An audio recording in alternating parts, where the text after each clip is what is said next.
Togolaises, Togolais, mes chers compatriotes, c'est avec émotion et fierté que nous célébrons chaque année, le 27 avril, fête de l'indépendance de notre pays, le Togo, dans le strict respect renouvelé du courage, de la foi et des sacrifices de ceux qui ont tout donné pour notre libération du joug colonial.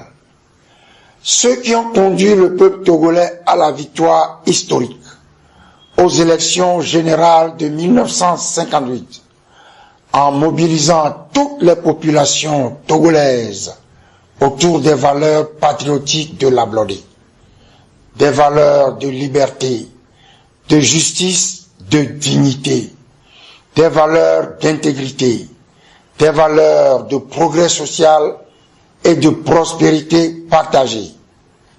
Ils restent à jamais les plus grands héros de l'histoire contemporaine de notre pays. Ils restent à jamais les pères de l'indépendance et fondateurs de la nation togolaise. Nous leur rendons un hommage vibrant et déférent. C'est en vain que l'on tentera de gommer de l'histoire du Togo ces illustres patriotes et leurs hauts faits. Il est indéniable que la noble vision que tous avaient pour la gouvernance et la souveraineté du Togo s'est brisée avec l'assassinat crapuleux du président Sylvanus Olympio le 13 janvier 1963. Depuis lors, une dictature militaire et clanique, bâtie à partir de ce meurtre, se perpétue par la force des armes dans la violence et la terreur. L'arbitraire et le tribalisme règnent. L'injustice et l'exclusion prospèrent. La lutte pour le respect des droits humains et l'instauration de l'état de droit et de la bonne gouvernance s'enlisent face à la désinformation, à la prolifération d'institutions aux ordres, à l'institutionnalisation de la corruption, de la fraude électorale et du pillage des ressources nationales. Au cours de toutes ces années de plomb, les scandales, notamment financiers, n'ont cessé de proliférer. Les malversations à la base de ces scandales ont toujours été dénoncées et condamnées par notre parti, l'ANC, avec, à l'occasion, l'interpellation du gouvernement à l'Assemblée nationale. L'actualité en ces temps de confusion au plan sociopolitique, c'est l'aveu du milliardaire français Vincent Bolloré lui-même, devant les tribunaux français, d'avoir corrompu le chef de l'État togolais, Faure Gnassingbé, alors que les populations togolaises sont dans l'attente d'éclaircissements sur l'affaire de détournement de fonds liés à l'importation et à la vente de produits pétroliers. La fraude électorale se retrouve dans le processus électoral le plus banal, qu'il s'agisse de l'élection du nouveau maire des Lacs 3, qu'il s'agisse de la validation par un vote de l'Assemblée nationale du candidat désigné conformément à la loi par l'ANC pour siéger à la HAC. L'arbitraire préside à toutes les décisions administratives, telles que les sanctions qui frappent certains chefs traditionnels en ce moment. Autant d'impostures et de forfaitures qui questionnent la poursuite de la participation de l'ANC aux discussions du CAC et de la CNAP, actuellement en cours à l'initiative du pouvoir RPT UNIR. En effet, le gouvernement ne peut appeler à de telles discussions et demeurer fermé aux réformes qui visent à mettre fin à l'arbitraire et à la fraude électorale qui entretiennent la crise politique au Togo depuis des décennies. Un an après l'une des élections présidentielles les plus frauduleuses jamais organisées au Togo et dont les vrais résultats sont inconnus de tous, notamment en raison de la falsification massive des procès-verbaux et des compilations fantaisistes de la CENI et de la Cour constitutionnelle, le pouvoir en place tente de se donner la légitimité et la légalité que ne peut conférer un scrutin aussi frauduleux que celui du 22 février 2020. C'est le lieu de dénoncer une fois encore la fraude électorale consubstantielle au système RPT-UNIR et d'exiger les réformes politiques indispensables à la crédibilité des élections. C'est également le lieu de dénoncer une fois encore la gabegie et la concussion, la corruption et les détournements de fonds qui gangrènent l'administration togolaise de la base au sommet. Il est temps d'engager une lutte volontariste contre ces dérives afin de préserver les ressources nationales et de les affecter aux besoins vitaux des populations. Mes chers compatriotes, le 27 avril 2021 est donc pour l'ANC l'occasion de réaffirmer avec vigueur son engagement résolu à poursuivre aux côtés du peuple togolais souverain la lutte qui mène à la liberté, à la justice et à la cohésion nationale. La lutte pour l'alternance et le changement, la lutte qui met fin à la dictature. Nous devons poursuivre cette lutte pour sortir notre pays du cercle vicieux de l'arbitraire, pour que le Togo rompe enfin avec la mainmise d'une minorité sur le pays. Une minorité qui utilise l'appareil d'État pour conserver le pouvoir, appauvrir les populations et bloquer toute possibilité d'alternance. En saluant le courage et la détermination des forces démocratiques en lutte pour le changement, nous invitons les femmes, la jeunesse, les travailleurs de tous les secteurs de nos villes et de nos campagnes à se joindre à nous pour nous réapproprier cet enseignement de notre hymne national qui nous rappelle que nous sommes les seuls artisans de notre bonheur ainsi que de notre avenir.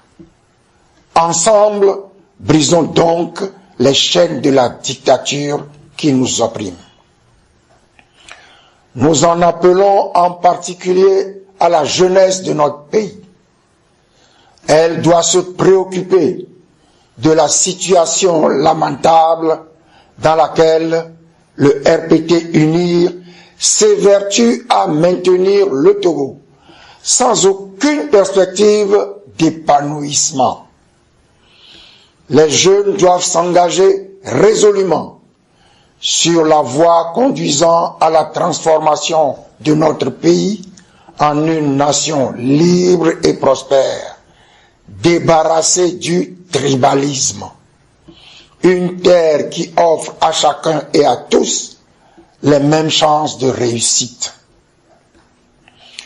Les jeunes Togolais et les jeunes Togolaises doivent comprendre qu'il est de leur devoir de faire du Togo le meilleur endroit pour vivre et s'épanouir. Pour cela, ils doivent s'organiser eux-mêmes et se mobiliser aux côtés et au sein des forces démocratiques pour défendre leur cause.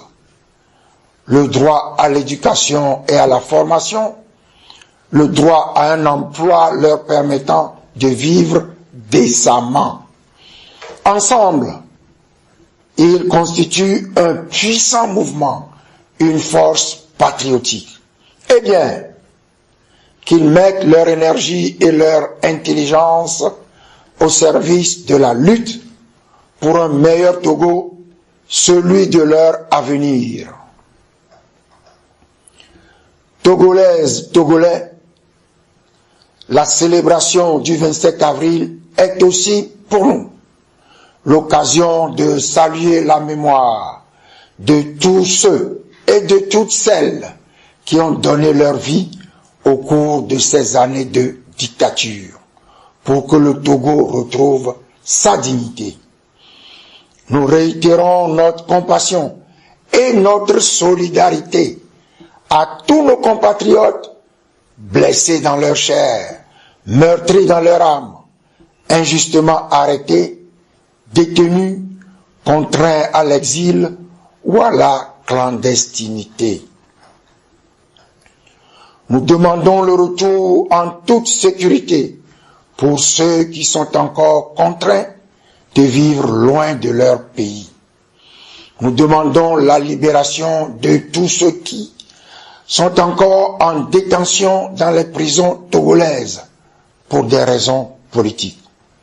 Nous demandons qu'il soit mis fin à la situation des personnes injustement inculpées dans l'affaire des incendies des marchés de Lomé et de Kara.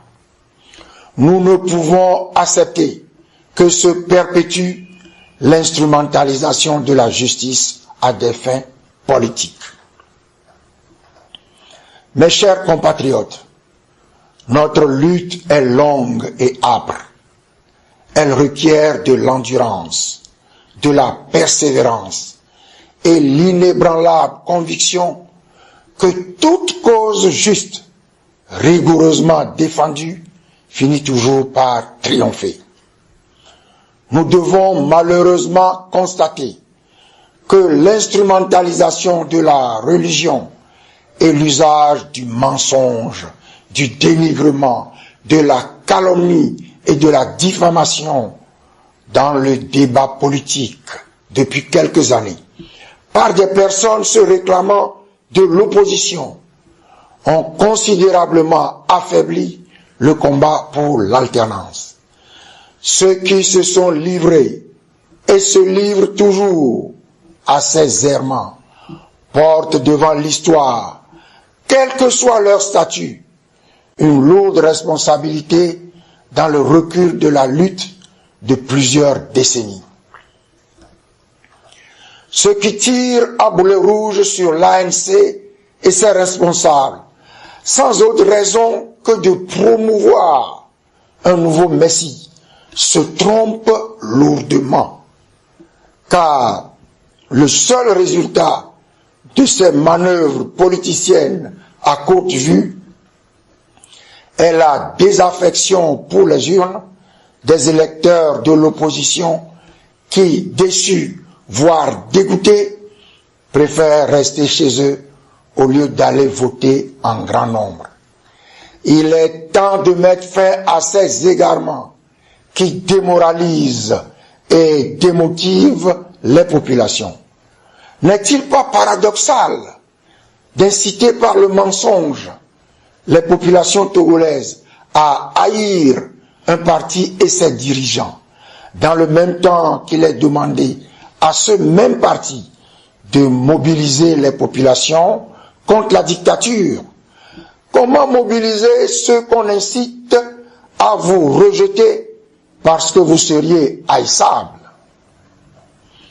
Le seul adversaire politique de l'ANC est et demeure le RPT UNIR, qui devrait être la cible des véritables forces démocratiques. La volonté affichée par certaines personnes de détruire l'ANC coûte que coûte ne profite qu'au RPT UNIR. Ceux qui combattent l'ANC au lieu du RPT UNIR se trompent de lutte. Quand l'ANC serait anéantie, La dictature aura-t-elle disparu? Et il convient de s'interroger sérieusement sur les objectifs réels poursuivis par les pourfendeurs de l'ANC, car ils ne visent pas l'alternance, mais le leadership de l'opposition.